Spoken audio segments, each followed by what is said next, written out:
The year is 2023. PBS Plus has just launched, bringing the world's streaming services to 4,387. How can anyone be expected to go through all this content? Fear not, loyal passengers. Captain Joe Shoes and his first mate Mez are here to travel through space and time to bring you the best nuggets pop culture has to offer. Strap in. It's time for the JoeMeZ podcast. Hello everyone and welcome to episode 363 of the JoeMeZ podcast.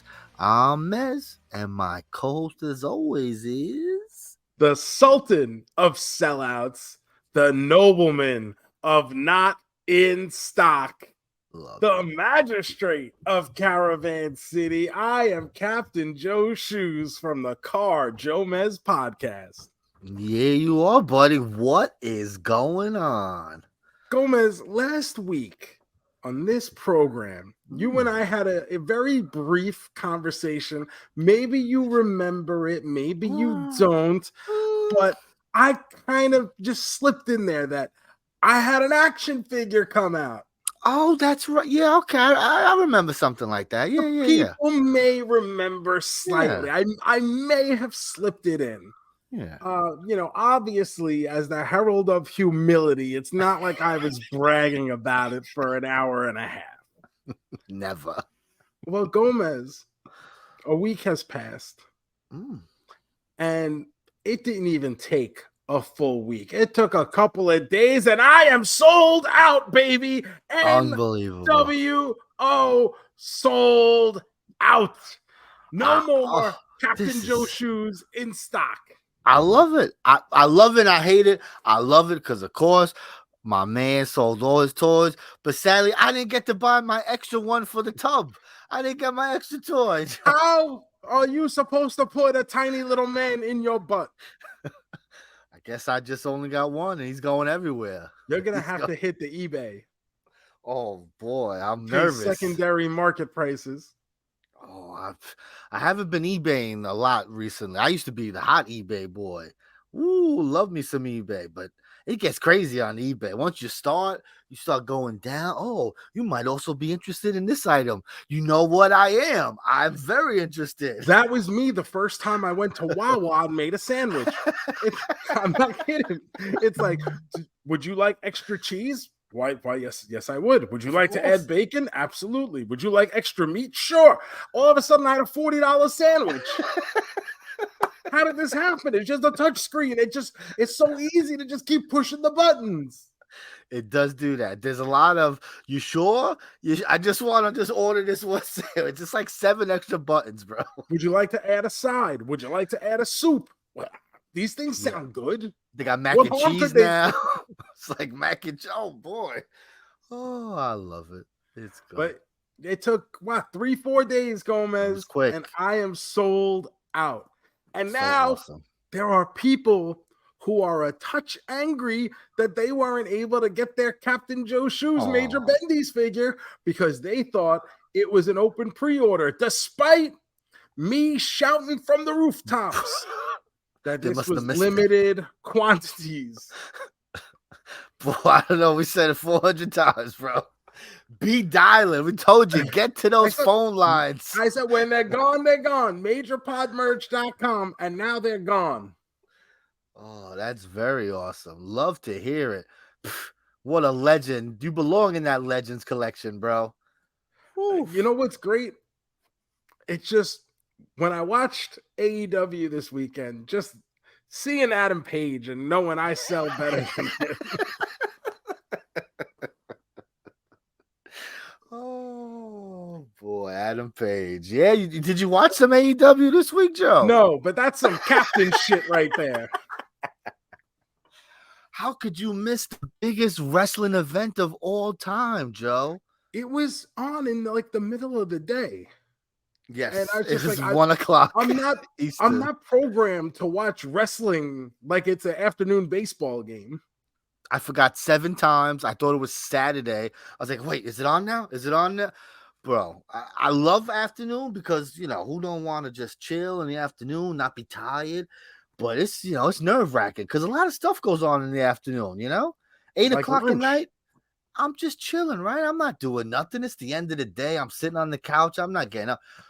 But lunchtime, people want lunch. People ringing the doorbell. People coming over. Oh, my God. My favorite part of what AEW did this weekend is the fact that they said, you know what? The best time slot for us is to be the pre-show for the TNA Impact pay-per-view. Oh, I got to warm the folks up for the real main event, folks. There's a Bubba Ray Dudley match for you. So, like, we, you know, we were dead wrong in our estimations, right? We didn't think it would sell out or even close to it. And it was 81 something there, which is just remarkable, crazy. Joe, did you hear? Insane, genuinely insane. Yeah. They announced they're coming back next year to do it again. Oh, why not? That's now, I don't know. Here, we might be wrong again, but I think that's crazy. I thought this was a one-time thing, right? Like the first time in the UK. It's a bit again. You think they could do it again, Joe? Why not? They did it once, Gomez. That means it just makes it. It's like when you go to the champagne room the first time. It's a little scary. It's a little expensive, right? You don't necessarily know what to expect. What do I do with my hands? What do I do with my hands while I'm in the champagne room? Am I allowed to put them in certain places? I don't know. We'll find out. But once you do it once, it makes it all that much easier to do it a second time. Sometimes in the same night. Walking in there like Nate, bro. Strutting. Woo! At some point, you become the old pro. Like a new pair of underwear, man. At first, it's constrictive. But after a while, it becomes a part of you. Thank you guys for listening to the JoeMeZ podcast. Remember to hit that subscribe button. Leave a 5-star review wherever it is that you're listening to this. Or if you're watching on YouTube, click that like, ring that bell. That way you get all the alerts of whenever our new episodes go up every Thursday, because we are like clockwork. Screenshot your review, send it to us on X at JoeMeZ, and we will send you an autographed 8x10 as a thank you.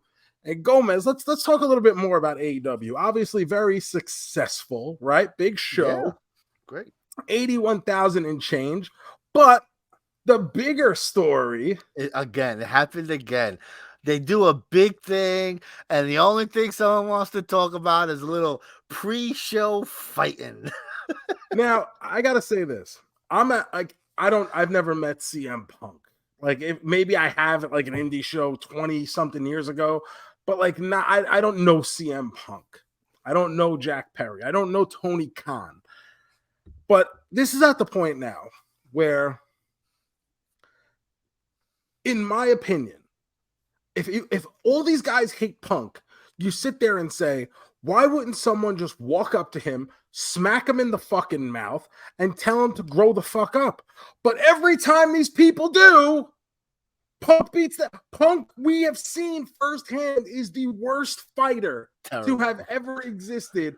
And so yet he is making a habit out of keeping all these dudes in fucking check. Whether you're a VP, whether your dad was a big-time celebrity in the 90s, it doesn't matter. Punk has shown that you're a bunch of fucking herbs. He said, my door's always open. If you got something to say to me, come say it to my face. They're saying it, bro, but they're getting slapped afterwards. How is it that Punk couldn't even get one shot in all his UFC fights, and yet he's beating the living piss out of the entire AEW roster? Anytime someone wants to step up, Punk is there to smack them back in a Brock fucking Lesnar, place. bro. Hey, Kenny Omega, maybe you never should have left fucking Japan. What was Jungle Boy? Jungle Boy's 5'4". What are you doing, bro? Like, what are you doing? Like, I'm gonna be honest with you. Like, I'm wildly out of shape, and I'm not scared of any of these dudes. No. But like, I'm more scared of the bald guy from FTR sucking my dick too hard after I'm done slapping these guys, because that's all he does to Punk. Like, I would be nervous that this guy's gonna just rip my dick off with how hard he is on Punk, because that guy is the king of, like, I don't even, not the other guy with the guns, the fucking bald one. Yeah, this we fucking loser who's trying to be good. like edgy and whatever, but he's trying to be in Punk's good graces. So every time he gets the opportunity, he's got to apply that suction.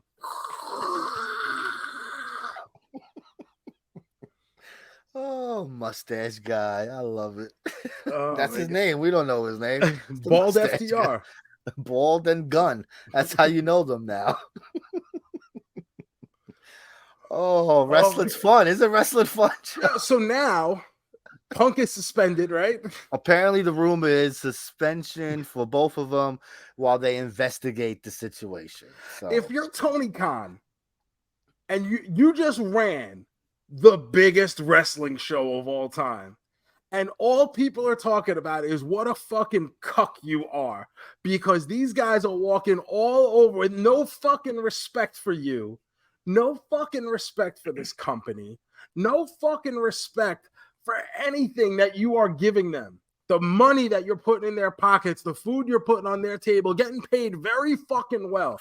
At what point does Tony Khan come out of his powder cloud and say, hey, maybe I should pretend to be the boss?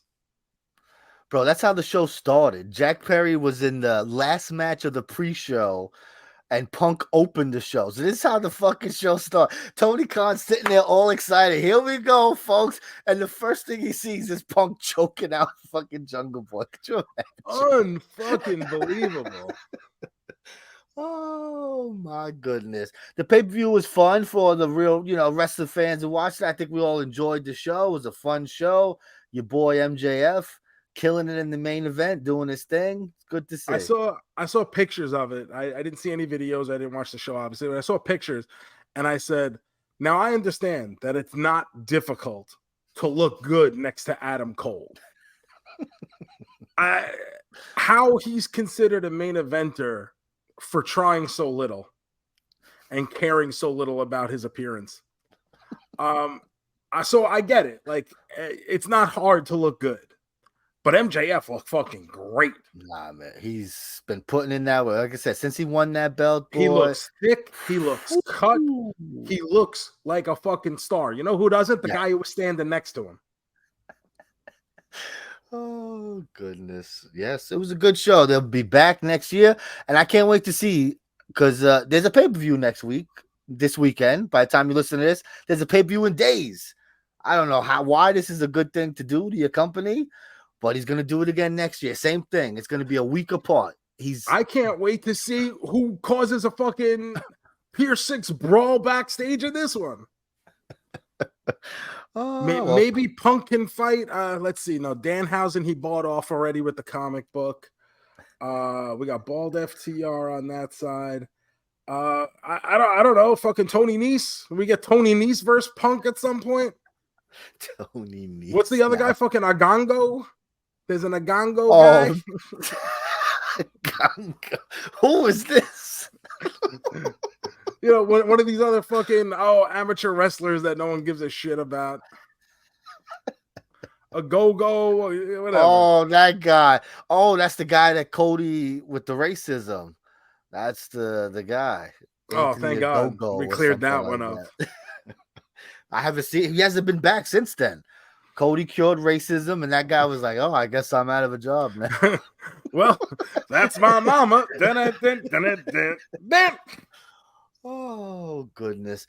But sadly, Joe, there's some bad wrestling news this week. We ended good, but wait, you mean that wasn't the bad wrestling? No, we started real good. The fact that we shit all over the fact that we had the biggest wrestling show in history and no one gives a fuck. The big news said, did you see the big news real fast? There was there's WWE NFL championship belts. Did you see this? All Licensed 32 belts, teams. All 32, including The Jacksonville The Jaguars. Jacksonville Jaguars. But now they don't exist. That's been pulled from the website, and now there are only 31 teams you can buy from. Oh, Vince said, whoa, hold up here a minute, bro.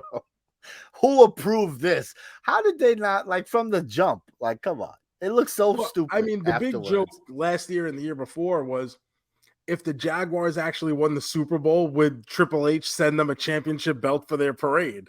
That's true. That would have been terrific.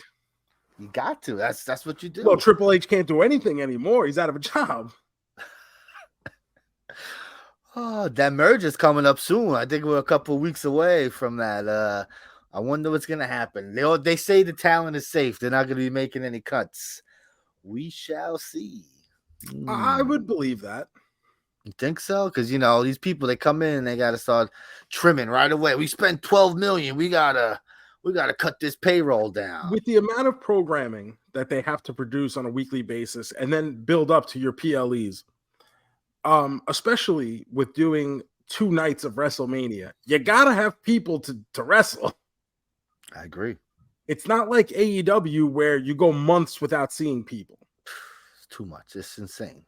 It's insane what they've done to Miro. Remember him, Rusev? Boy, people love that guy, right? He was. Do they? Oh, is it still Rusev Day? Sure, but it's, people still cheer for him. He comes out every 6 weeks on AEW. He's like, hey, remember me? AEW? Yeah, Miro. What do you think? He's on AEW? He left. See, this is the thing. He left like probably 3 years ago, Joe. He's been gone. Maybe 4 years ago. He gets hurt a lot, and then apparently he didn't like some stuff that was told to him, so they sent him home. I don't know. I think the last time I saw him, he was riding a tank into WrestleMania to defend the Russians or something. That was a long time ago. That's like WrestleMania 28. Like, that's like a fucking long time ago. Oh, we're up to like 40, bro. Come on. But yes, Gomez, we did have some bad news in the wrestling world today. I should say this week. The deaths of both Terry Funk and then the next day, Bray Wyatt, Wyndham Rotunda. Unexpected, I guess, is the least you can say about that one. Terry Funk, we know, has been doing progressively worse for a long while now. So I would say this isn't unexpected. It's sad, but you knew it had to, at some point these days do come, and I don't mean that to sound heartless at all. No, it's the truth. The reality of the situation. Everybody. And, he was 79 years old. He had a hell of a life. Gomez, what are your first memories of Terry Funk? It's probably ECW, him showing up on ECW, because, I was never a WCW, NWA guy. I was always WWE, WWF. So, basically ECW, and then fucking Chainsaw Charlie coming in there with, Mankind. And then eventually you go back and you start watching some of his matches. And, Terry Funk's pretty damn good, bro. For me, this is actually probably going to be kind of funny.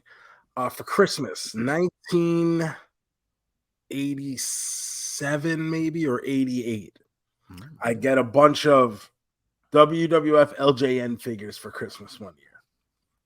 And among them are luminaries like Coco Beware, and Outback Jack, and adorable Adrian Adonis, and then Terry Funk. And I have no fucking clue who Terry Funk is, but I know I've got his toy, and he comes with a hat, and he comes with a cattle prod. So anyone who has accessories is extra cool to me. Yeah, of course. So without knowing who Terry Funk is, he goes into my fig fed, and I just know, well, it's Terry Funk. Like, of course, obviously. And this was the thing with LJN in those days, was by the time the figures come out, sometimes the guys have already been out of the company for a while. So Terry Funk, I think, was 2 years. I think the figure Jesus. came out in 87. That's crazy. So it's like a year since he's already been out of the company. And I'm just getting into wrestling. So now I'm getting these toys. Outback Jack never saw. Ted Arcidi never saw. Corporal Kirshner never saw.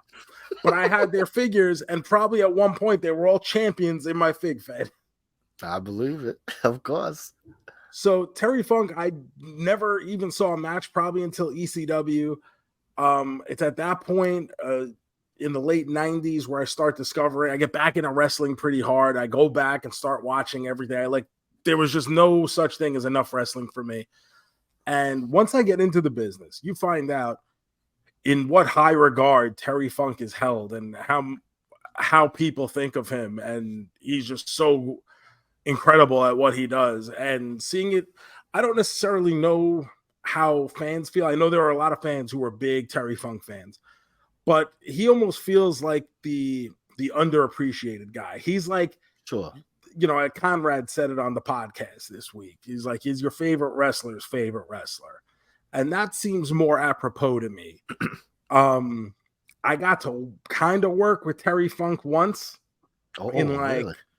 2002 or 2003. We're at a small show in Connecticut, and I'm part of a schmaz. It's Terry Funk versus Homicide, I believe. And it's like 6 of us who are going to come running out at the end to try to separate them. And my head got in the way of a Terry Funk left hand. Love it. And that old man just punched me as hard as he could in the fucking face. And I love it. That's great. And it hurt. It hurt a lot. But like, what am I gonna say to Terry Funk? Like, outside of thank you, sir. That was a real pleasure. Say something to Terry Funk, I'll fucking punch you again right on the other side. And the thing is, Terry Funk, and I spoke about this when we talked about the Dark Side of the Ring Candido episode. Terry Funk was a lot like Candido in the sense that he didn't care who you were. He'd sit down and talk to you. Any question you had about the business, he would answer. Anytime you wanted to hear a story about Terry Funk loved wrestling. And he didn't care about your status, your spot on the card, if you were a trainer, if you were nice and respectful, Terry Funk would sit there for hours with you and just talk about wrestling with you. And Terry Funk probably doesn't get the flowers he deserves, No.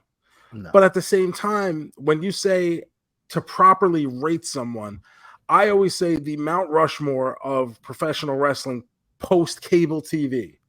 So even if you go back to 1980 is like really kind of where I make my line of demarcation, for where cable changed the business. To me, the Mount Rushmore is Cena, Hogan, Austin, and Rock. And maybe that can change at one point. I don't put Terry Funk in that category. No. And then to say, is he in the top 10?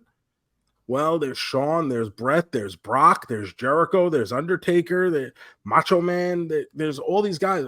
I guess Flair, Sting. I don't know if Terry Funk makes that either.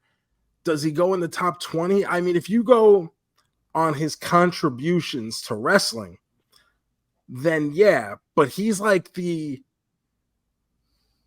I don't know how to describe it. It's just I wouldn't think of him as one of the all-time great performers, but when you really think about what he did, the way he was able to carry feuds in WWE, the way he was able to carry feuds in WCW, the way he was the NWA World Heavyweight Champion back in the 70s, the way he put ECW on the map and got that entire company over that led to them having a couple of years.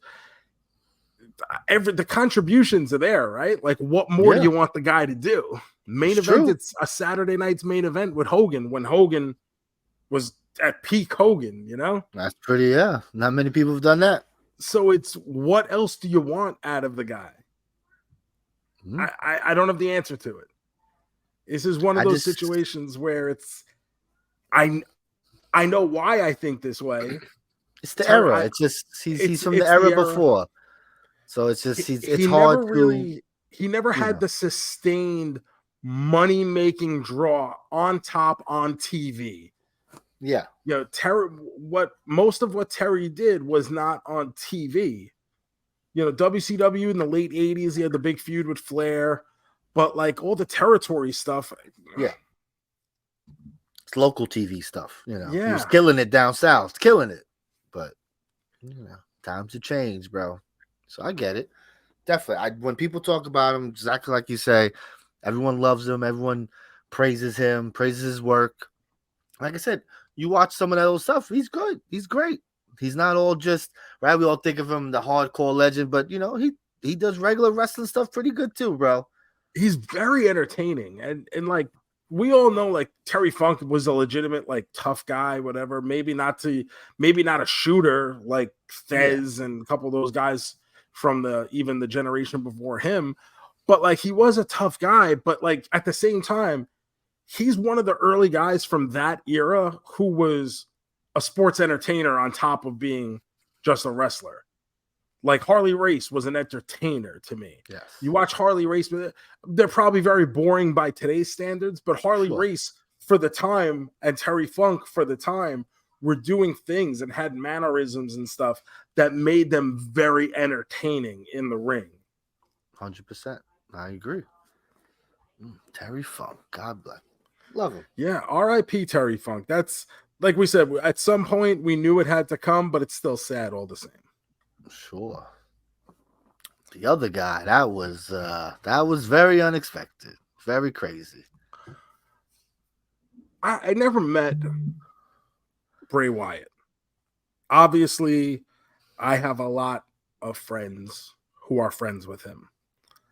And there are a lot of people in my life who are hurting over this. They love this man. I have never heard a bad word about Wyndham Rotunda. Not one person. People love him. One of my friends who was down in FCW for a period of time, I called him up to see how he was doing. He hadn't even heard the news yet. Damn. And I'm sitting there going, "Hey man, how you doing?" He's like, "Yeah, I'm all right. Like, what's going on?"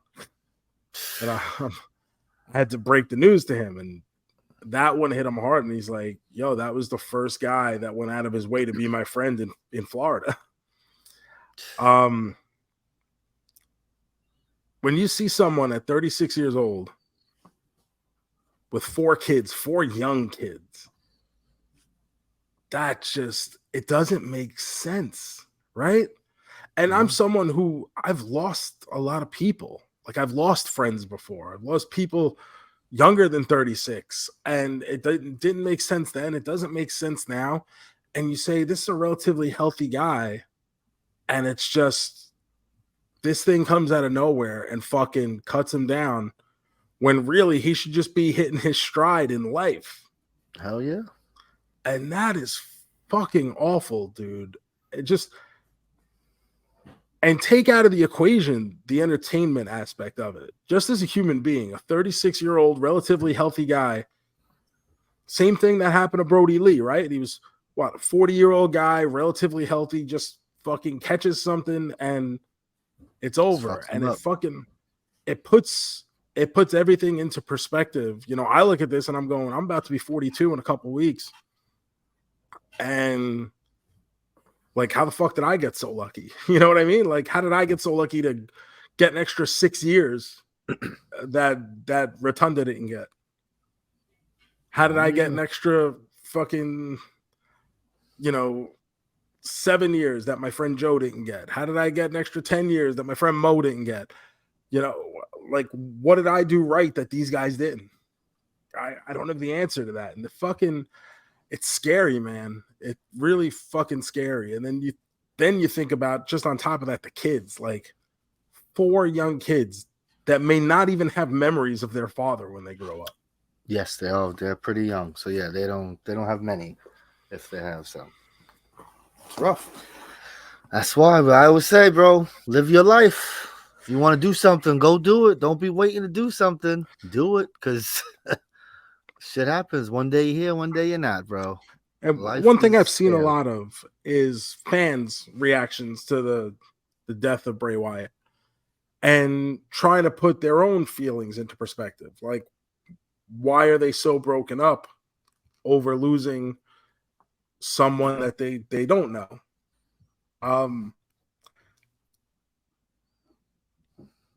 Obviously, we can't tell you how to feel, right? No one can tell you how to feel. Mm-hmm. But when you think of people that you're close to, like I just lost my dad earlier this year. We spoke about that. Your parents do a lot for you. They raise you, they teach you right from wrong. In some cases, they will inspire you.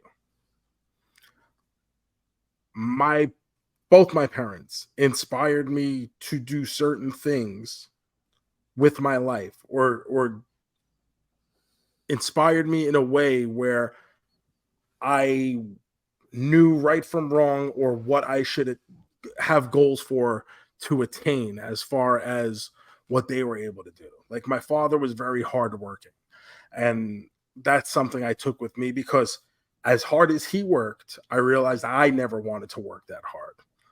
But one thing neither of my parents were, and this is not a knock on them, my parents did not inspire me creatively. They didn't open up my imagination as to what could be. And the entertainers in our life, whether that's a musician, whether that's a pro wrestler, whether that's an actor, a comedian, anything, a professional athlete, these people are like superheroes. They do things not everyone can do. And the fact that you see them do it makes you think, hey, maybe this is something I can do for myself. And there are people in my life who did that, and that's why you feel that attachment to these people that you don't know. When the Macho Man died in, I believe, 2011, I cried. I met the Macho Man once at an autograph signing for his fucking rap CD. The best. Like, why am I so broken up about?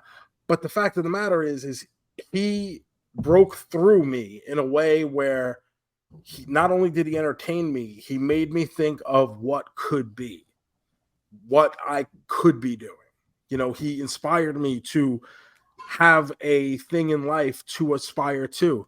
A lot of time with your parents, they take, they drop you off at school, they go to work, and you see them go to work, but you don't sit there and dream like, oh, wow, I really want to go, fix things like my dad did. Like it doesn't fire you up to the point that some of these other people can. And so, yes, it is okay to feel this way when you lose someone you looked up to or someone who entertained you. It is perfectly fine. And for a lot of people, what I'm noticing is that, number one, I'm very old. And number two, Bray Wyatt has been a staple in some people's lives now for over a decade. Yeah, it's a long time to be watching someone and they've watched him someone on a weekly basis, and they've sunk their teeth into what he was doing and his characters. And they loved when he was the Fiend, and they loved his merchandise, and they loved that he made them feel that if they were into goth or into horror or into sci-fi, that they weren't weird, because here was this guy on TV who was doing something along the lines that they liked. And when you have someone like that, go ahead, mourn that person.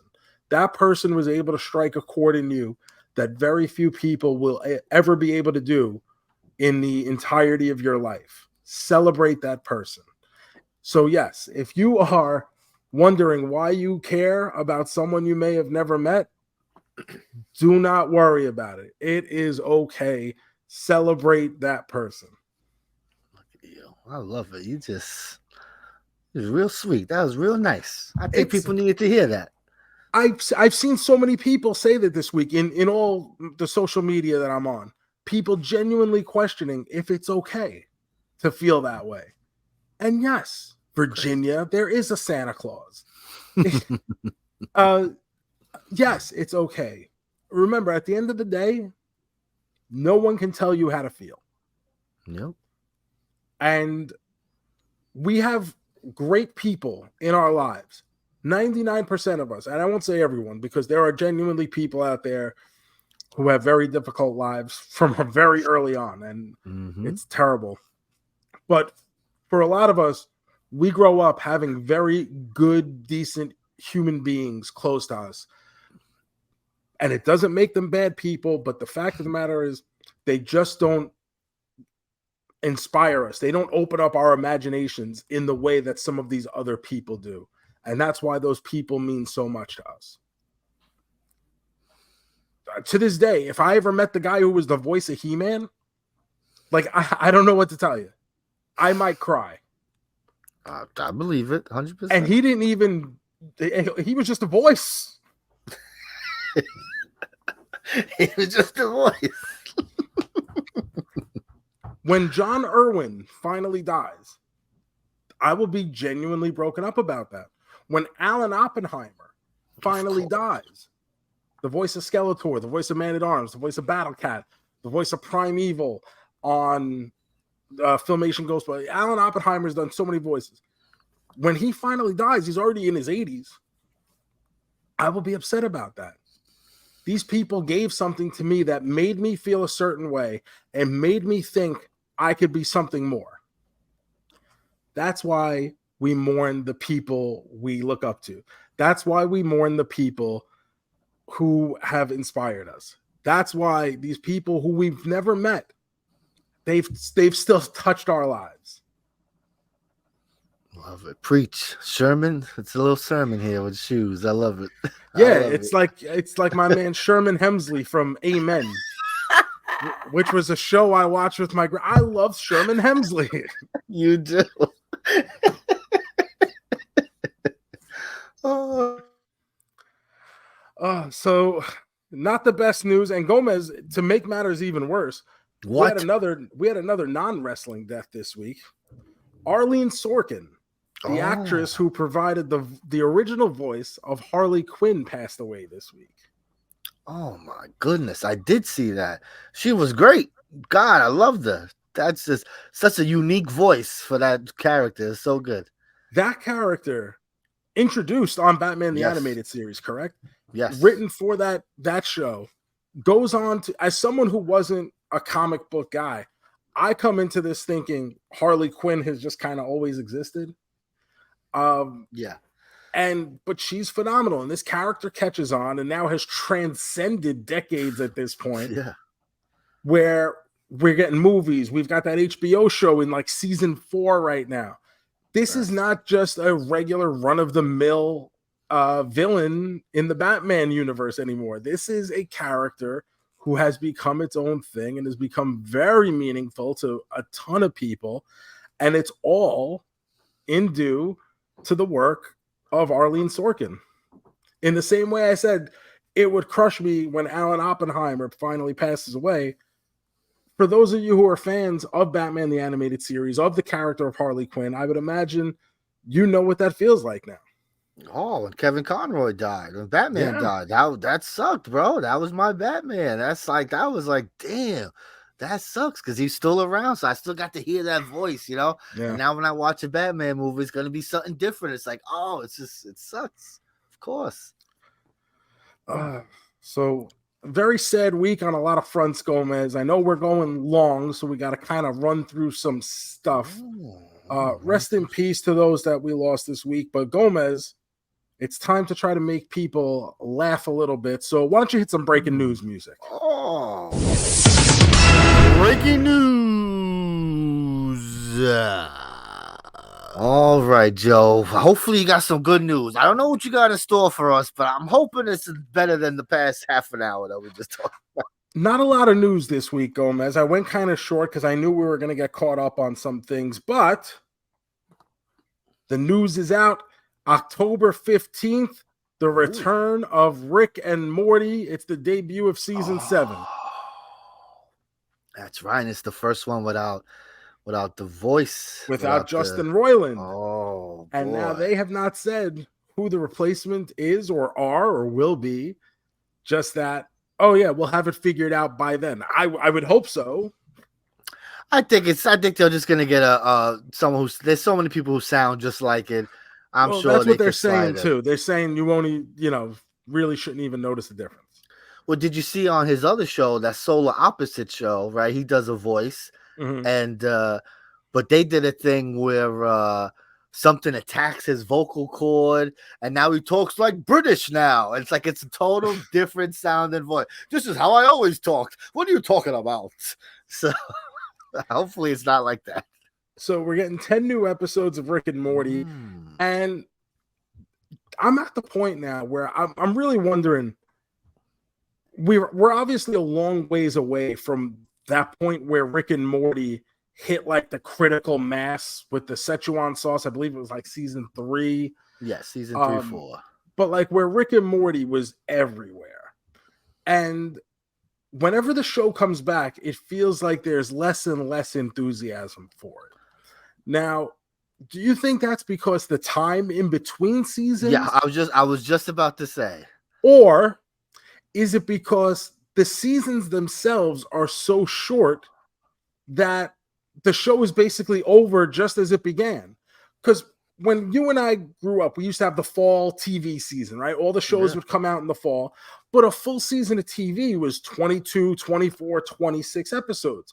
So now you're spending 6 months with those characters, 6 months with that story, 6 months with that show, and you're heavily invested in the stories of that sitcom or whatever it is that you're watching. And now with this, we're not even getting half that. 10 is crazy. When you said 10, I was like, what? Is this like a half season? 10 is but crazy. This is pretty much what goes for a show nowadays. Is anytime there's some new show, it's 10 episodes, 8 episodes. You know, all the Marvel shows, the Star Wars shows, 8 episodes, 6 episodes.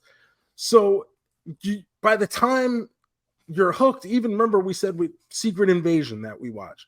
Okay, if you give it a couple episodes and you're trying to get into it, well, by the time you turn around, it's over. It's over. It's true. I'm gonna give it 3 episodes. Oh, there's only 5. Oh, okay. Exactly. So at that point, you're committed. You've already watched more than half the season. It's true. I think it's mostly the timing, because you don't build on that momentum. You're supposed to come back. Okay, it's done now. Next September, here we go, and it'd be September, October, and it'd be another extra 6-7 months. You know, a year and a half in between seasons. That's helping nobody. I think it's honestly a combination of both, because you miss an episode, no big deal, whatever. I'll just make it up next week. But then, like, you miss another one, and then you don't hear anything about it. And now there's no such thing as must-see TV anymore. So you turn around, it's like, oh, I guess I could just watch 6 episodes on a weekend. That's what we did. And it falls out of the, you know, and this was the problem with binge TV as a whole. It just falls out of the critical mass. It falls out of your, you know, out of sight, out of mind. And then you put onto that, oh, there's no new episodes for another 2 years. Like, bro, I'm doing something else here. 100%. I don't even know. I get it's still on Adult Swim, right? I guess Sunday nights. Yeah, that's the thing. That's the thing. You know, I don't know. I just it lost me. It lost me 2 seasons ago when it took forever to come back. I understand pandemic was an issue, whatever, but it didn't help. And now it's back. And then we didn't even love the last season. We thought it was okay. Like, it wasn't great. You know? Yeah, it was fine. It was Meanwhile, the season before, we were like, oh my God, like, I can't believe we slept on this. Yeah, it was like, we're like, oh, this was good. So we were excited. We're like, all right, last season, you know, we were iffy about it, but we loved it. And then this one was just like, it was okay. I remember like maybe 2 episodes. I don't even remember what the episodes were about, but I remember us liking like 2 of them.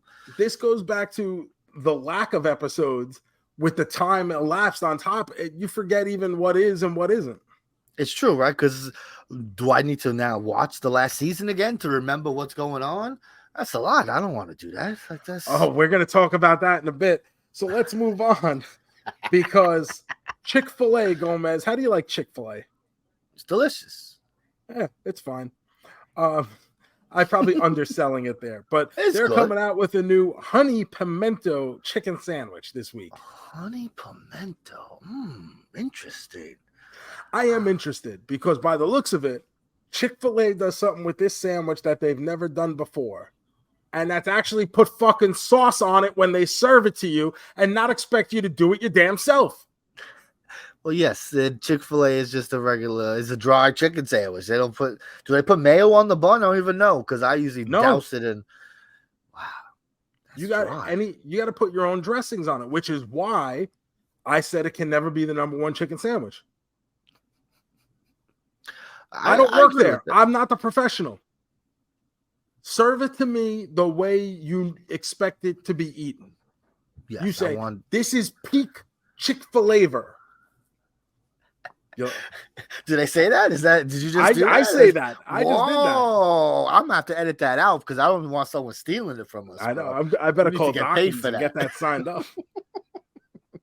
So honey pimento chicken sandwich coming out, as well as a caramel crumble shake. Now, Chick-fil-A has some good shakes.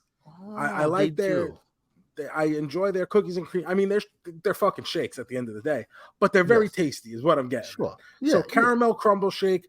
I'm interested because as I've been doing these coffee creamer reviews on youtube.com/JoeShoes, what I am finding out is that the flavor of caramel for some reason is very difficult to duplicate. It tastes very fake. It's always fake. Lot of Kelly doesn't like the creamish. That's always her least favorite. She loves caramel, but it's like, it's just that fakeness. I hate that artificial flavor.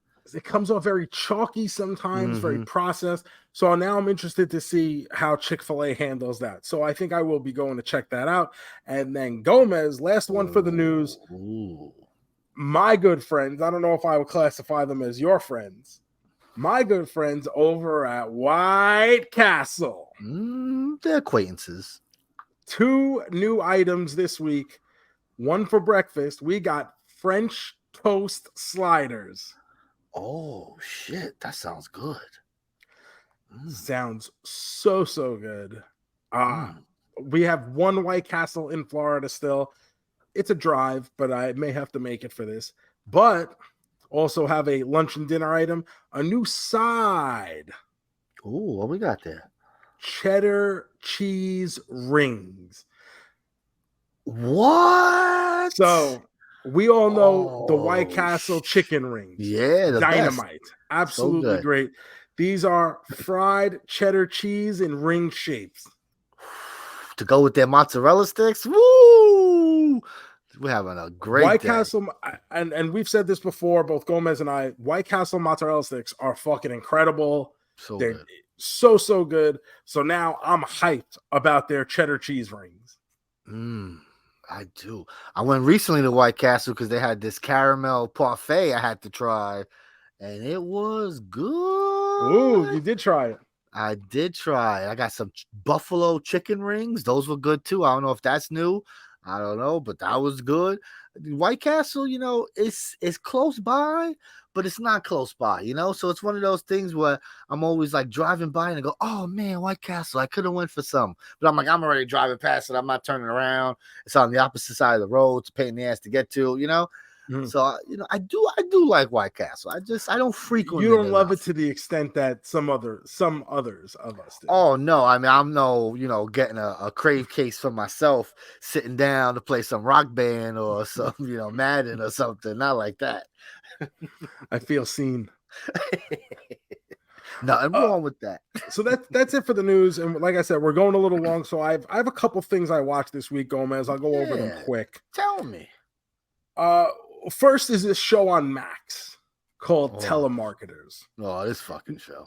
Now, this is becoming like a thing online. People are talking about this. Someone reached out to us. I forget who it is. I apologize. I believe they left us a comment on YouTube asking if we were watching this show, Telemarketers. And it is a weekly documentary about former telemarketing employees who were office friends, and they find themselves hot on the trail of a sobering look at the ugly side of American capitalism and the abuse of customer trust. I watched 2 episodes of this. I believe by the time this episode comes out, a third one will have dropped already. Yes. Mm-hmm. I cannot imagine anyone sticking with this show. I have no idea why this is becoming a thing. I watched one episode. It was enough, bro. I don't get it. Listen, there is some fucked up shit in this show. Wholeheartedly admit it, right? Sure. These people are fucking horrible caricatures of human beings. they're in very shitty situations in life. This telemarketing job apparently is the only thing they could possibly get because they have criminal records or they're drug addicts, and this just feeds their addiction. And it goes into the underbelly of what telemarketers are actually raising money for. Well, like when you get the phone call saying, "Oh, this benefits the police friends and benefits association," whatever. It turns out that this is all fucking bullshit. 95% is going to this telemarketing company, and just a sliver of that money is actually seeing real police charities, just because they have to be able to say that we did give some money to the police as a whole. This could have been done in 45 minutes, and I don't understand why it needs to be a series. I don't understand why we need to drop new episodes every week. I watched 2 of them and they were horrible. It's just not entertaining. I understand it's not a happy story, but it's just enough is enough. I get the point. We can move on. The best is they're like, you might think we're like scumbags or something, but we're a family over here. It's like we're in the army together. It's like, yeah, an army of scumbags. Like, it's like just because you have fun at work and you're nice to each other doesn't make you less of a piece of shit. So I didn't understand what the interest was. I mean, they're getting high and making sales. Okay. Like, it's a big deal because this is like the start of this, apparently. Like, this is where this all came from. We have these people to thank for why everyone is scummy on telemarketing, apparently. Okay. Like he filmed this 20, 30 years ago and just kept on the footage. I don't know why he decided. Maybe there's a hook coming, You know how we watch these documentaries now, right? There's always some kind of hook halfway through. It changes. Maybe there's a switch coming. But at that point, do we need this to be a weekly episodic documentary series?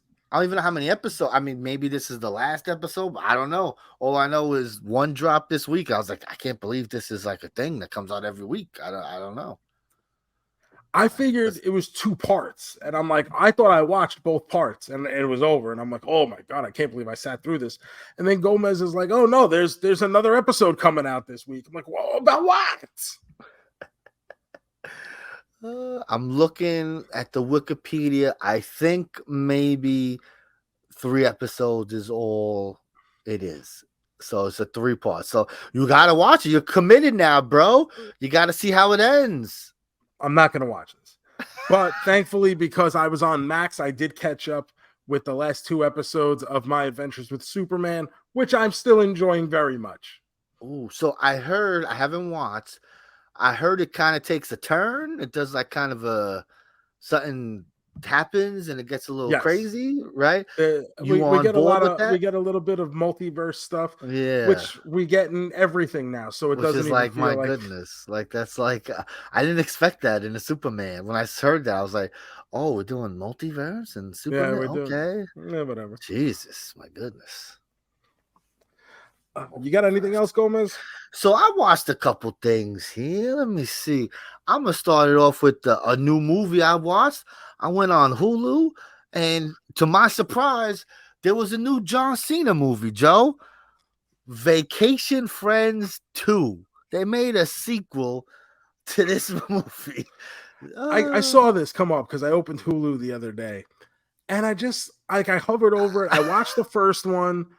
I believe we talked about it on an episode a few years ago. It was fine. It was fine. It's fine. But there's nothing in that movie that says, you know what I'm going to need?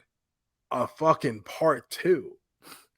No one needed it, bro. This movie, it's just, it's not as funny. I was sitting there going, I think because they changed the dynamic a little, where the hook of the thing is that the girl, I don't know no one's name. So John Cena's wife, her dad is Steve Buscemi. And so he tags along on a vacation and he's scheming and stuff like that. And he doesn't love John Cena. And the whole thing is that everyone loves John Cena because he's the best. So he's now acting awkward because this guy don't like him. So you're not getting the same kind of comedic performance that you got in the first one that you loved. So it's kind of lacking there. And it's very actiony, like it has like this crime subplot, and it's a lot of action scenes, and it's just wasn't feeling it. Definitely, like I said, I don't remember. We didn't love the first one. I think we enjoyed it. It was a nice surprise. It was fun. It's a fine, easy movie, like the middle of the day, got nothing to do. Kill some time. You'll get a couple laughs out of it.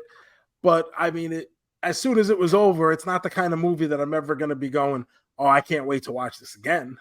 100%. We'll never watch it again, but I kind of did because it's the same kind of idea, It's a comedy sequel, right? How many comedy sequels are usually just hot garbage compared to the first one? Even if the first one's not a masterpiece, it's just they try to do the formula, but we'll switch it a little. No, I was not a fan. Maybe you like John Cena so much you'll enjoy it, but I wouldn't waste my time with this one, folks. I don't plan on wasting my time. Yeah, don't do that. Gomez, I watched an old childhood favorite this week. Oh, what you watching here, boy? This was a big thing for me as a child because when it was announced that it was coming out, it felt like it was the universes melding together. It was the biggest crossover I could ever dream of as a kid. And in 1987, when the Jetsons Meet the Flintstones finally came out, I could not wait to see this movie. So I've watched it periodically over the years. I still find enjoyment out of it. This was a movie that was made for syndication back in the day. But for me, it was really one of the most rented VHS tapes. Whenever my mom would take me to the video store, I love it. It was like a safe thing that I could get when I was in a mood where like I tried a wrestling move on my brother and now I wasn't allowed to rent wrestling tapes anymore. Because we would go through periods where it was like, all right, we'll go to the video store, but no wrestling tapes. Because I would just get, all right, I've seen WrestleMania 1. I've seen WrestleMania 2.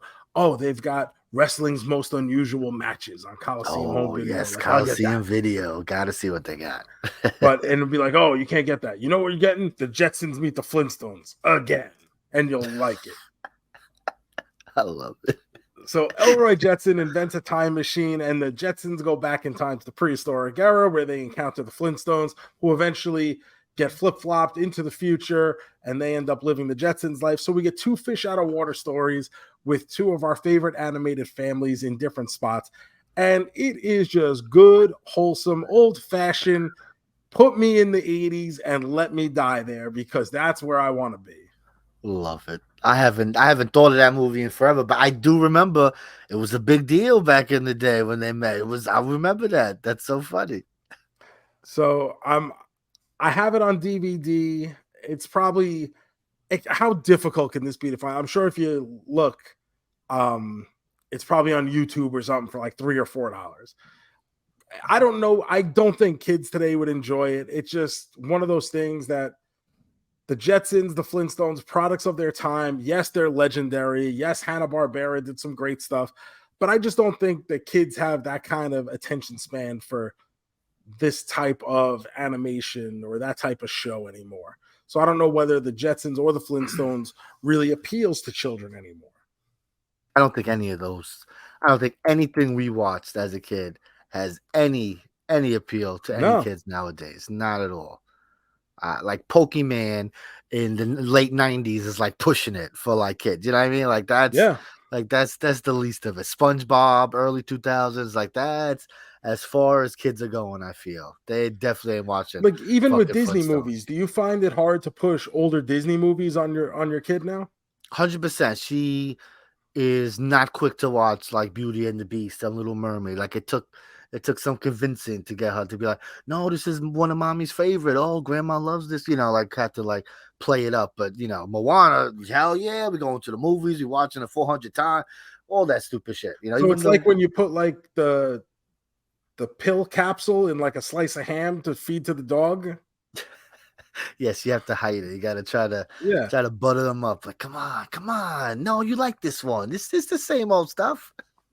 So if you were about to be a 42-year-old man in a couple of weeks, I would recommend going to watch the Jetsons Meet the Flintstones. It's still a good time. I love it. It's on Boomerang. If you have Boomerang, you can watch it for free. If not, you got to pay $3. Hey. So what's that on Paramount now? No, it's like I guess.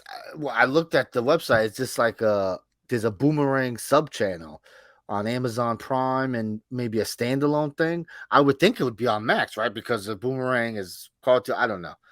I don't know who owns nothing. It's confusing. This one owns this. This owns this. I don't know, Joe. I just don't know. Oh my goodness, Joe. I got 2 movies real fast I'm gonna talk about. One is a movie I've been waiting to see. It finally released to VOD because I've just been having a hard time making time to get to the movie theaters. But Meg 2 The Trench is available to watch at home. And boy, did I watch it at home. Thank God, because it was not very good. Oh, I was excited, right? Oh, this looks like it's going to be fun. Bro, the rumors are true. If you've seen the trailer, if you've seen the commercial, all that fun stuff you see where the shark causing havoc and mayhem, that is literally the last 20, 30 minutes of the movie. There's a lot of nothing going on. There's a lot of just in the water. Oh, people are chasing us. We need to get over here because our oxygen is low, blah, blah, blah. You know, I get it, right? Because it's kind of hard to, if you got 3 giant massive sharks, right? It's kind of like they're just gonna eat everything real fast, I would guess, right? So I guess that's why you kind of make it so that they're not around so much, but I don't know. You gotta do better than this. I mean, let me tell you, there's some great parts. My man gets kicked into the mouth of a shark. It was excellent. Okay, have some chum.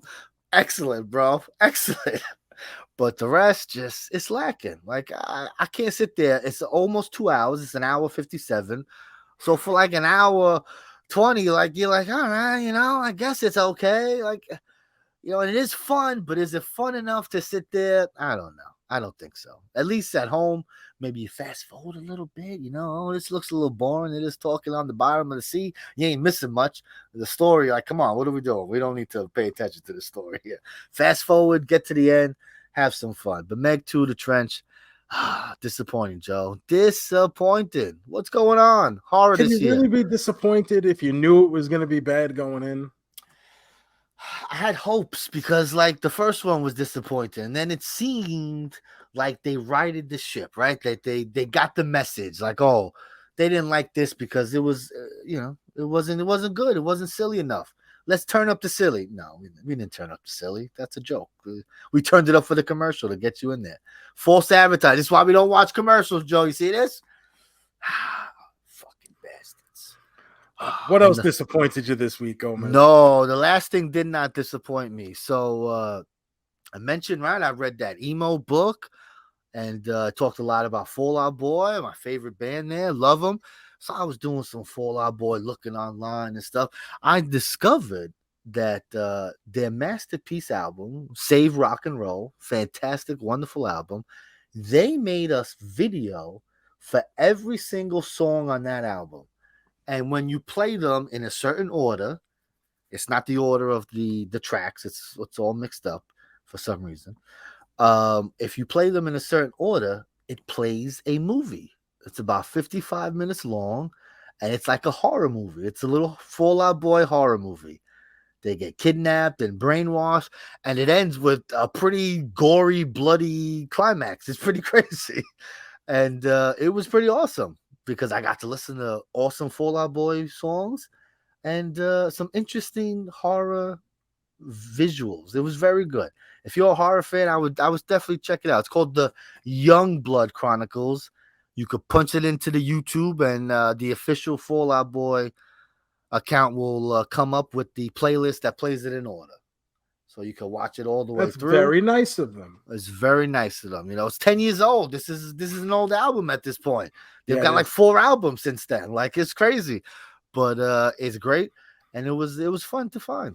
Loved it. That was the best thing I watched this week. Was Fall Out Boy music videos for an hour.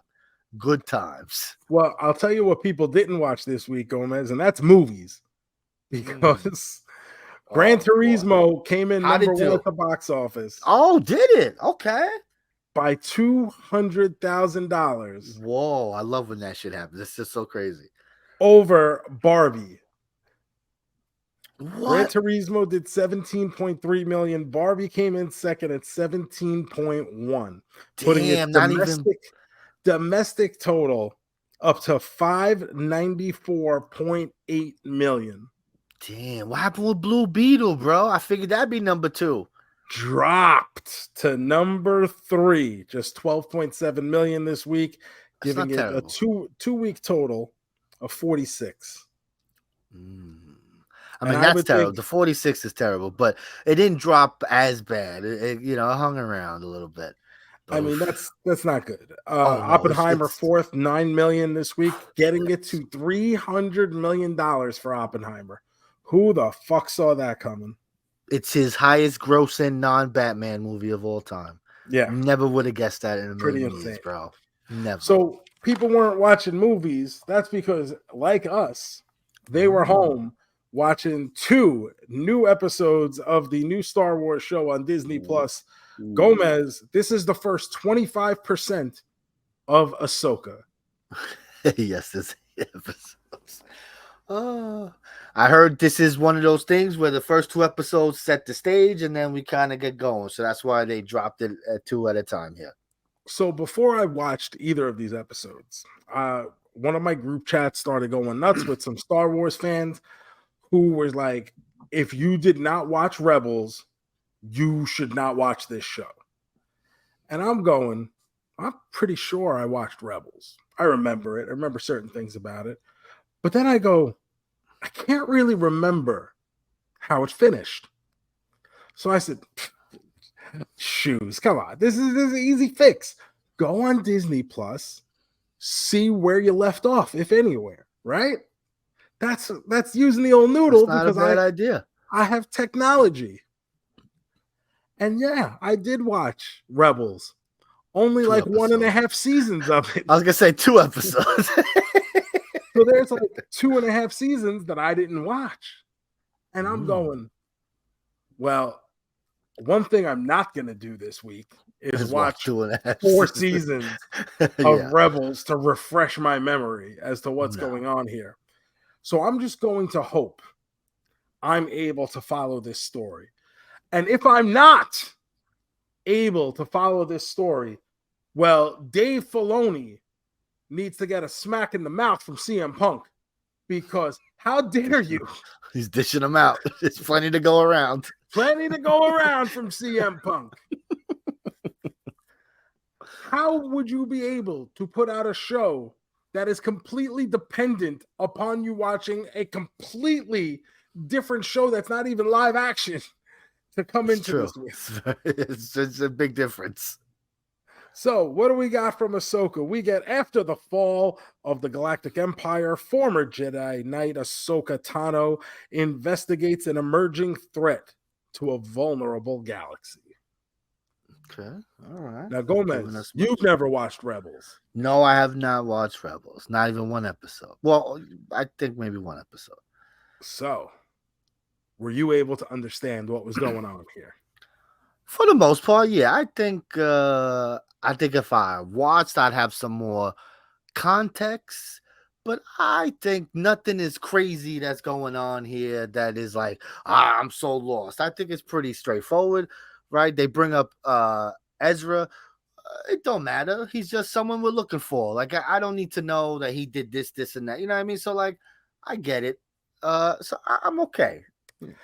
I'm in the same boat as you, actually. I went in now being nervous that I wasn't. I was nervous. And from the beginning, I'm watching Ahsoka. I'm watching who's her Padawan, Sabine. Sabine, yeah. And I'm like, I don't really remember Sabine if I'm supposed to. And there's that mural of the crew from Rebels, the cartoon. And I'm like, oh, okay, these people look familiar. But like you said, it's kind of, if you've watched Rebels and you like Rebels and you remember Rebels, then yes, I could see you getting more out of this or being hyped for the mentions of certain characters and certain situations. But if you're coming in clear, and I basically consider myself coming in completely bleached from Rebels because I feel like it's been so long, I feel like you are able to follow this. You are Yeah. able to kind of just jump in and, like you said, oh, Ezra, some guy we're looking for. Okay, yeah, that makes sense. Great. Yeah. So right off that, I'm like, oh, thank you so much. But then we get the character of Hera Syndulla. Yes. And I'm going, who the fuck is this person? He looks so fucking familiar. And I'm sitting there and I'm tapping and I'm tapping. I'm watching the show, and she keeps coming in and out of scenes. And I'm going, oh my God, it's fucking Ramona Flowers. Yes, it is. It is Ramona Flowers. So I go on IMDb and I go, well, what's Ramona Flowers been up to? And it turns out there's an animated Scott Pilgrim coming out where everybody from the movie is back to do the voices. Yes, sir. Can't wait. So guess what? You know what Ramona Flowers has been up to, JoeMeZ? Ramona Flowers. Being Ramona Flowers. When you mention it, I'm trying to think. I haven't really seen her. She had like an action movie come out like 2 years ago. I never watched it, but it was like a thing. But other than that, I can't really think of something she's been in recently. Well, she's working, like nothing I don't really fucking care about. But while I was on the internet doing what has Ramona Flowers been up to research, it turns out that this Star Wars character here, in real life, she's married to fucking Hello There.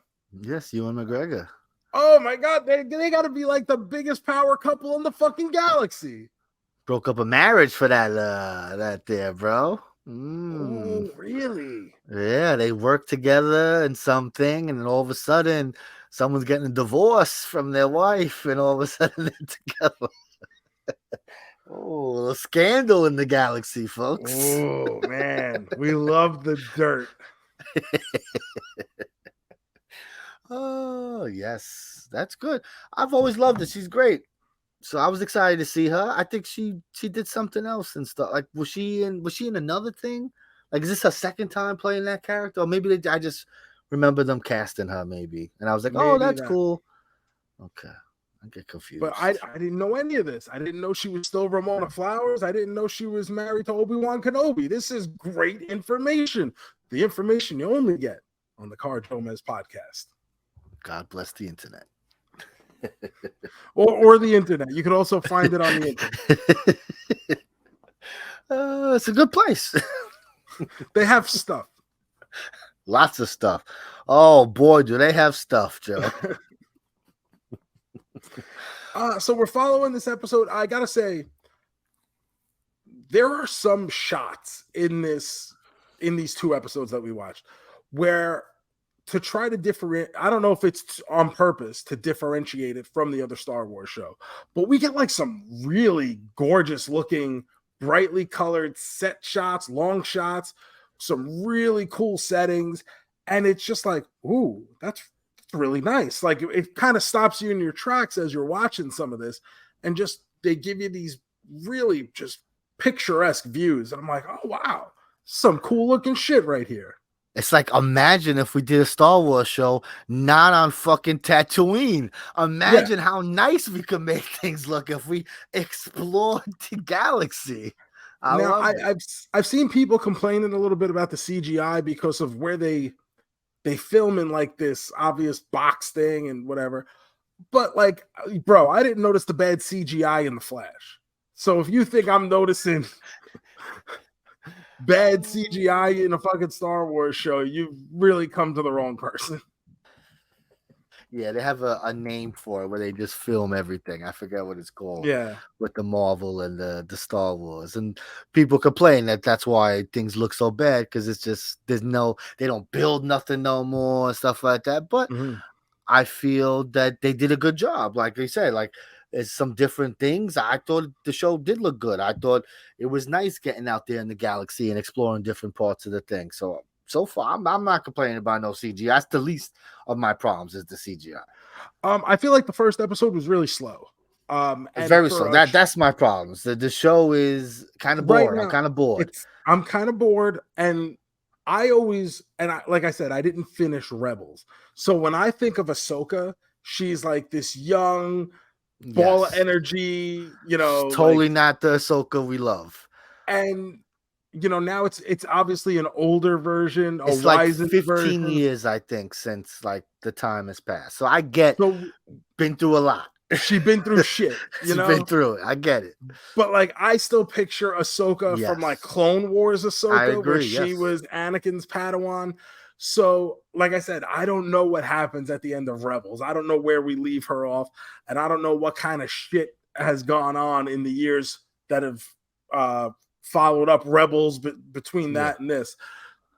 But it's not the Ahsoka. 100%. And I should have known this, right? Because we've seen Ahsoka in other things already. Yeah. You know, the live action character where she was on The Mandalorian, you know, so we've seen the character already.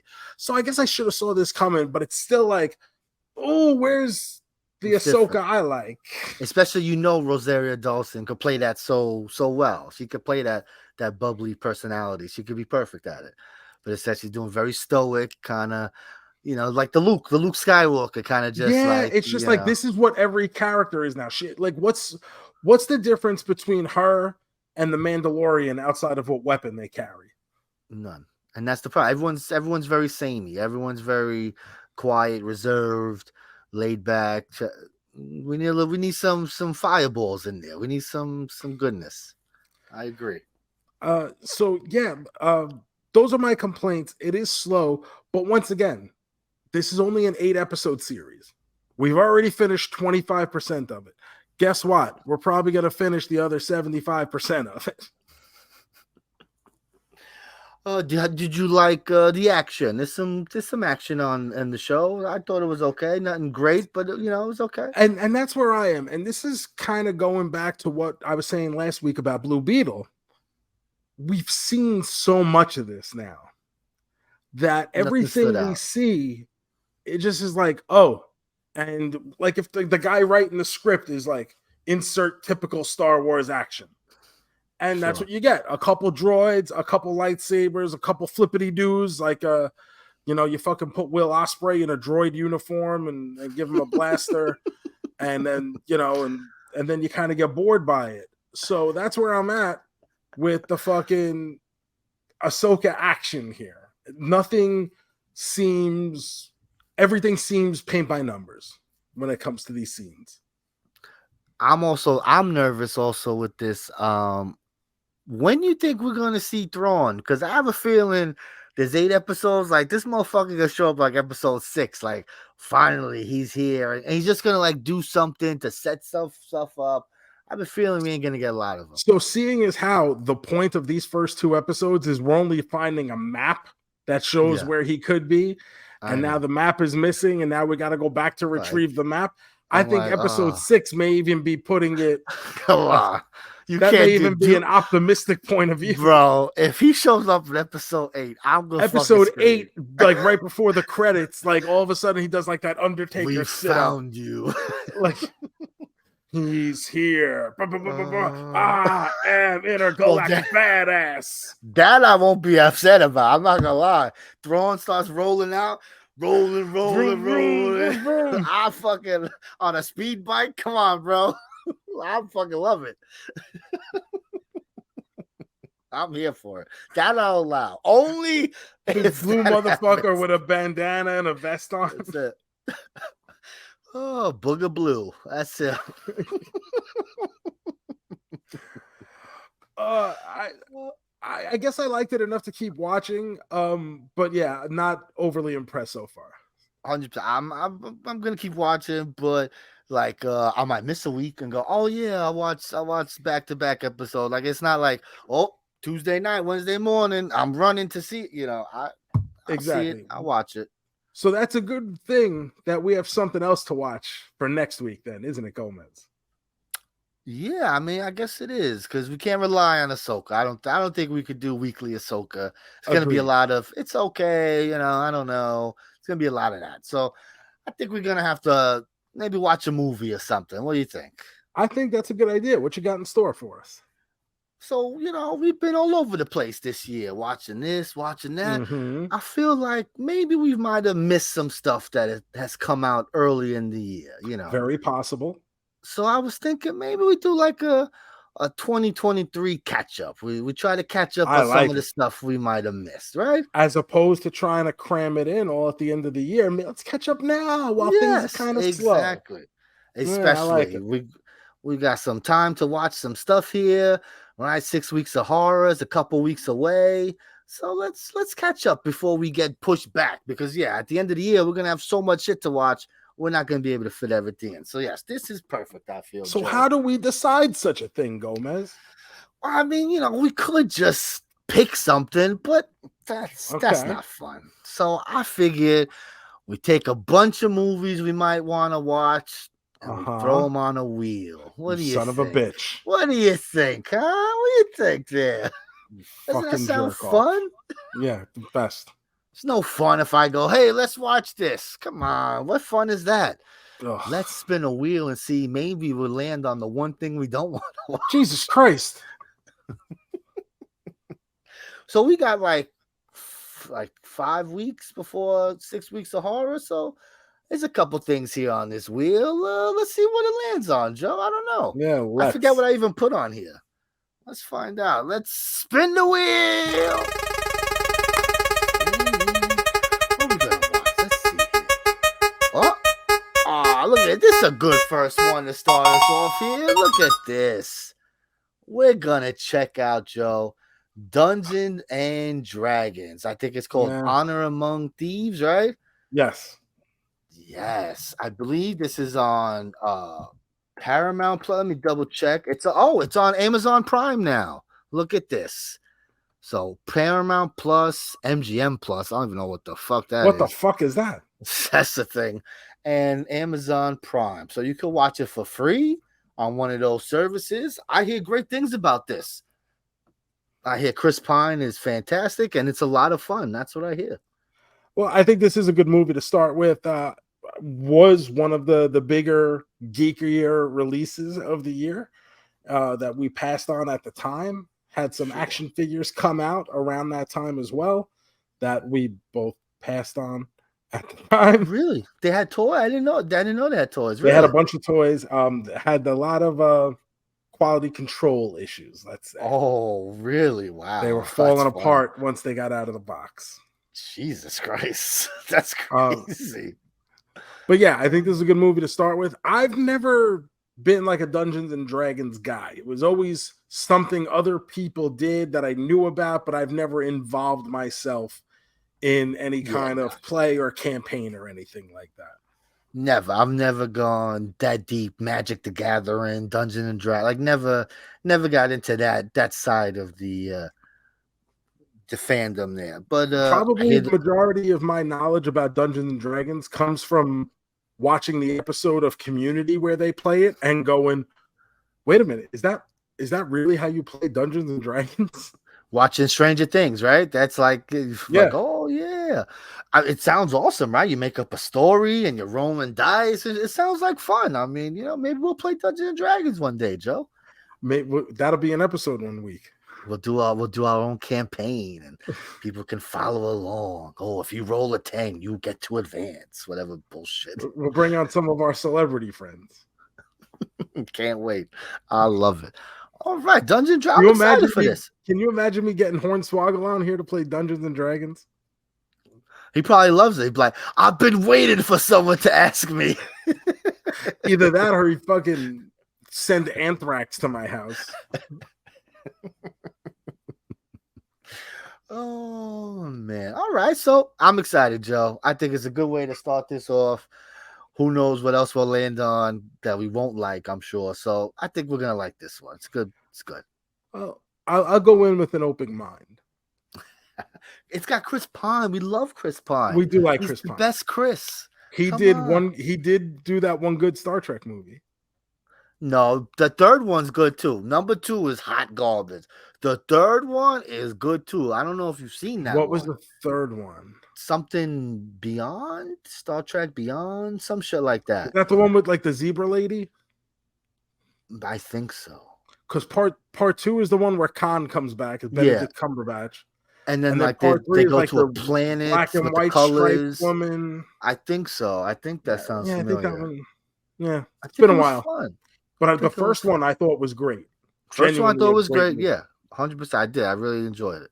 So let's see. Let's see if Chris can do it again. I'll tell you what he wasn't good in. Wonder Woman. The first one is good. Number 2. What you didn't like him in the first one? You know me. I'm very on board with the first Wonder Woman is ungodly overrated. But I think he's one of the good parts of it, at least. I mean, he's not the problem with the movie. But okay, I'll take that. That's all right. As long as you say he ain't the problem, okay, that's good enough for me. I just don't want it to turn on him because he deserves better. Dungeons and Dragons is for next week, but JoeMeZ, we got to finish up this week. Oh, let's spin another wheel, baby. It's now time for the big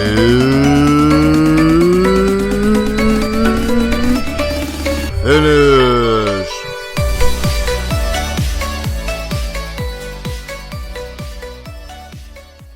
Yeah, this is our favorite wheel. This wheel is not bad. It's interesting. It gives us some good stuff here. Let's see how it's gonna ruin our week this time, since we're talking good about it. Yeah. Let's see. Round and round we go. Oh, this is a good one. All right, Joe. Ooh. Today's big finish is sitcoms. We're gonna talk about some of our favorite sitcoms. It's gonna be hard because there's so many of them, and we love some sitcoms. So, here we go. It is hard because you got to take into account your generation, your age, how much did it mean to you? Like Friends was really big for me for a long time, but that wouldn't be on my top now. But like I used to stop what I was doing to watch Friends on a Thursday night. You know what I mean? Yeah, of course. This is really tough. So like, are we counting like the new format, like The Office is a sitcom? It's a different type of sitcom. Are we gonna count that? That counts. Right, okay. So I mean, for me, I'm gonna go Married with Children. Married with Children. Can't go wrong with that. Ungodly popular with me as a kid, into my teens, into my 20s. Even now in my 40s, I still go back and will watch it on Hulu at a time.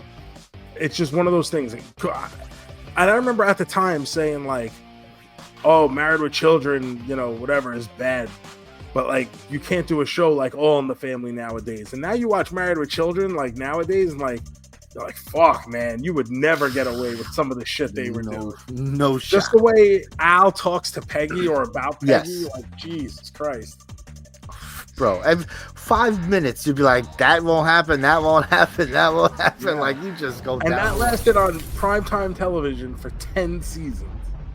It was the star of the primetime. It was built around that.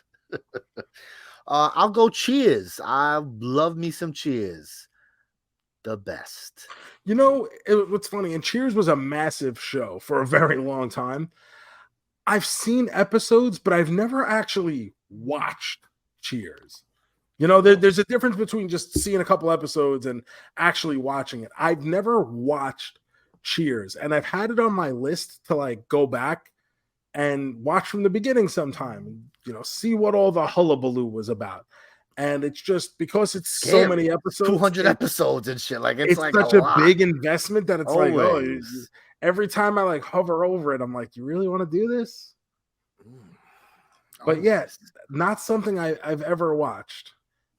I guess next up for me, I'm gonna say Parks and Rec. I love Parks and Rec. The best. Season 1 is not great. Probably by the middle of season 2 where they really find themselves, but it's one of my most rewatched shows.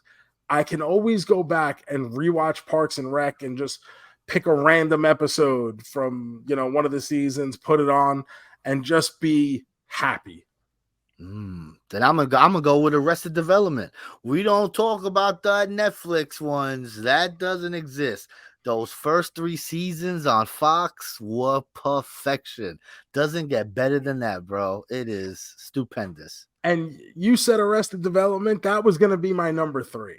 It's so good. It's on Netflix. They still have the rights for I guess a little bit longer. But like Gomez was saying, those first 3 seasons that aired on Fox were outstanding. And once again, it's one of the shows I go back and rewatch all the time. It's just, I don't watch the Netflix seasons. Those suck. We all admit those suck. But the Fox seasons are stupendous. It's the best. Some of the best comedy. My goodness. Love it. Are we going to count The Simpsons? Do The Simpsons count? I would think so. Then I gotta put The Simpsons number 3 then. I mean, that's probably number 1, really. It's the best. My God. Our lives. Here's the thing with The Simpsons, right? Our entire lives have basically been in the Simpsons era. I believe my 8th birthday party was a Simpsons party. Love it. Love it. So they've been around forever, but has anyone watched them in the last, I don't know, 2 decades? I'll watch an episode here or there, but no. I haven't watched a new episode of The Simpsons in probably since they did like the 20th anniversary special. I mean, it's got to do good enough that they keep renewing it, right? They keep renewing it, right? It's not a cheap show to produce. You know what's going to suck? And, you know, this is following up on one of our themes from earlier. We've already started to lose people who were involved in The Simpsons, right? We lost the woman who did the voice of Miss Krabappel. At what point, you know, these actors aren't getting any younger. No. So at some point when Julie Kavner or Dan Castellaneta, like, if, you know, knock on wood, but if something ever does happen to them, like, when do we pull the plug then? Or do you get a replacement? What do you do? That's what people complain about. It's like you keep renewing, but I mean, these guys ain't getting all younger. And, you know, at some point, you know, you got to stop while you can, because, it's going to happen. They're renewed 3 more years. And what, they're going to try to find a Homer replacement? Get the fuck out of here. I cannot imagine. Oh, my God. Thank you guys for listening to the JoeMeZ podcast. Remember to hit that subscribe button. If you're watching on YouTube, drop your top 3 sitcoms down below in the comments. Leave a 5-star review wherever it is that you're listening. Follow us on all the social media at JoeMeZ. You can follow all my stuff at The Joe Shoes, Instagram, X, Threads. We're all having so much fun on Threads. Unfortunately, you can't get my Major Bendy figure because that is sold out. Baby. But you can get a Captain Shoes t-shirt over at ProWrestlingTees.com/Joe Shoes, and also subscribe to my YouTube, youtube.com/Joe Shoes.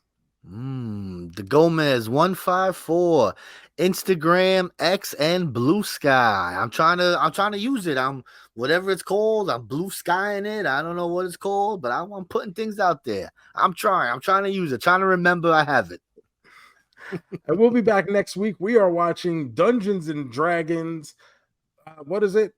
Honor Among Thieves. Honor Among Thieves on Paramount, Amazon Prime. Plenty of places for you guys to watch it for free. So check that out. Watch it along with us. Come back next week. But Gomez, until then, let's make like Tom Cruise. Peace.